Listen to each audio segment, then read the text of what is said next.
ನಿಮಗೂ ಸಹ ಜೀರ್ಣಕ್ರಿಯೆ ತೊಂದ್ರೆನಾ? ಊಟ ಆದ್ಮೇಲೆ ನೀವು ಎಷ್ಟೇ ವಾಕಿಂಗ್ ಮಾಡಿದ್ರೆ ನಿಮಗೆ ಊಟ ಸರಿಯಾಗಿ ಜೀರ್ಣ ಆಗ್ತಾ ಇಲ್ವಾ? ಡೋಂಟ್ ವರಿ, ಇವತ್ತಿನ ಯೋಗ ಅಭ್ಯಾಸದಲ್ಲಿ ನಾನು ನಿಮಗೆ ಕೇವಲ ಒಂದೇ ಒಂದು ಆಸನ ತಿಳಿಸ್ಕೊಡ್ತಾ ಹೋಗ್ತೀನಿ. ಈ ಆಸನ ನೀವು ಮಾಡೋದ್ರಿಂದ ನಿಮಗೆ ಊಟ ಮಾಡಿದ ಮೇಲೆ ಕಂಪ್ಲೀಟ್ ಆಗಿ ಊಟ ಜೀರ್ಣವಾಗುತ್ತೆ. ಎಲ್ಲರಿಗೂ ನಮಸ್ಕಾರ. ಯೋಗ ಸಂದೀಪ್ ಯೂಟ್ಯೂಬ್ ಚಾನಲ್ಗೆ ಪ್ರೀತಿಯ ಸ್ವಾಗತ. ನಾನು ನಿಮ್ಮ ಯೋಗ ಮಾಸ್ಟರ್ ಸಂದೀಪ್ MN. ನಿಮಗೆ ಗೊತ್ತಿರಲಿ, ನಮ್ಮ ಯೋಗ ಅಭ್ಯಾಸದ ಪ್ರಕಾರ, ನಮ್ಮ ಯೋಗ ಶಾಸ್ತ್ರದ ಪ್ರಕಾರ 84 ಲಕ್ಷ ಆಸನಗಳಿದೆ ಅಂತ ಕರಿತೀವಿ.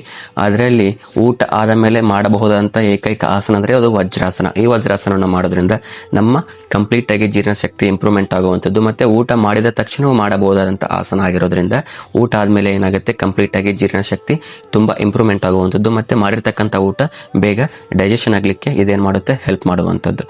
ಹಾಗಾಗಿ ಇವತ್ತಿನ ಯೋಗ ಅಭ್ಯಾಸದಲ್ಲಿ ನಿಮಗೆ ಈ ವಜ್ರಾಸನವನ್ನು ಯಾವ ರೀತಿ ಮಾಡಬೇಕು, ಕೇವಲ 5 ನಿಮಿಷಗಳ ಕಾಲ ನೀವು ಕೂತು ಬ್ರೀತ್ ಮಾಡೋದ್ರಿಂದ ಏನಾಗುತ್ತೆ, ಕಂಪ್ಲೀಟ್ ಆಗಿ ನಿಮ್ಮ ಡೈಜೆಷನ್ ನಡೆಯುವಂಥದ್ದು.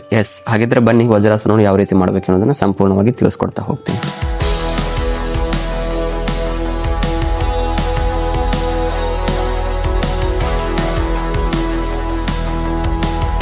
ವಜ್ರಾಸನ ಮಾಡಲಿಕ್ಕೆ ಮುಂಚೆ ನೀವು 2 ಮೊಣಕಾಲ ಮೇಲೆ ಈ ರೀತಿ ನಿಂತ್ಕೊಳ್ರಿ. ನಂತರ ಏನು ಮಾಡಿ, ಕಂಪ್ಲೀಟ್ ಆಗಿ ಕೂತ್ಕೊಳ್ಳುವಂಥದ್ದು. ಮೊಣಕಾಲ ಮೇಲೆ ಕೂತ್ಕೊಂಡ್ರೆ ನಿಮ್ಮ ಹಿಪ್ ಎಲ್ಲಿ ಬರುತ್ತೆ, ನಿಮ್ಮ ಹೀಲ್ಸ್ ಮೇಲೆ ಬರುತ್ತೆ. ಹೀಲ್ಸ್ ಮೇಲೆ ಬಂದಾಗ ಏನು ಮಾಡಬೇಕು, ನೀವು ಆರಾಮಾಗಿ 2 ಕೈಗಳನ್ನು ಈ ರೀತಿ ಚಿನ್ ಮುದ್ರೆಯಲ್ಲಿಟ್ಟು ಕಣ್ಣುಗಳನ್ನು ಮುಚ್ಚಿ ಬರೀ ಬ್ರೀತ್ ಮೇಲೆ ಕಾನ್ಸಂಟ್ರೇಟ್ ಮಾಡುವಂಥದ್ದು. ಒಂದು 5 ನಿಮಿಷ ದೀರ್ಘವಾಗಿ ಉಸಿರನ್ನು ತೆಗೆದುಕೊಳ್ಬೇಕು. ನಿಧಾನವಾಗಿ ಉಸಿರನ್ನು ಹೊರ ಹಾಕಬೇಕು. Deeply inhale and slowly exhale. Deeply inhale and slowly exhale. Deeply inhale and slowly exhale. ದೀರ್ಘವಾಗಿ ಉಸಿರನ್ನು ತೆಗೆದುಕೊಳ್ಳ್ರಿ. ನಿಧಾನವಾಗಿ ಉಸಿರನ್ನು ಹೊರ ಹಾಕಿ. ದೀರ್ಘವಾಗಿ ಉಸಿರನ್ನು ತೆಗೆದುಕೊಳ್ಳ್ರಿ. ನಿಧಾನವಾಗಿ ಉಸಿರನ್ನು ಹೊರ ಹಾಕಿ. Deeply inhale and slowly exhale. Deeply inhale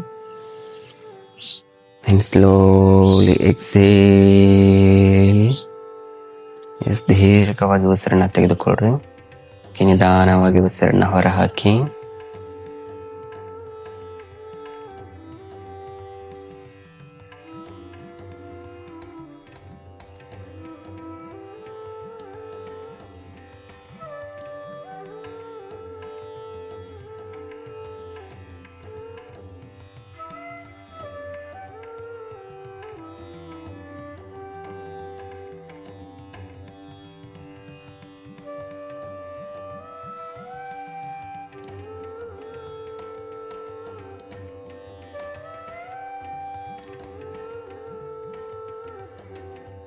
ನೋಡಿದ್ರಲ್ಲ, ಊಟ ಆದ್ಮೇಲೆ ಇದೊಂದು ಏಕೈಕ ಆಸನವನ್ನು ನೀವು 5 ನಿಮಿಷಗಳ ಕಾಲ ಅಭ್ಯಾಸ ಮಾಡಿದ್ದೆ ಆದರೆ ಸಂಪೂರ್ಣವಾಗಿ ನಿಮ್ಗೆ ಜೀರ್ಣಶಕ್ತಿ ಇಂಪ್ರೂವ್ಮೆಂಟ್ ಆಗುವಂಥದ್ದು, ಮತ್ತೆ ಆಟೋಮೆಟಿಕ್ ಆಗಿ ನಿಮಗೆ ಊಟ ಏನಾಗುವಂಥದ್ದು, ಜೀರ್ಣವಾಗುವಂಥದ್ದು.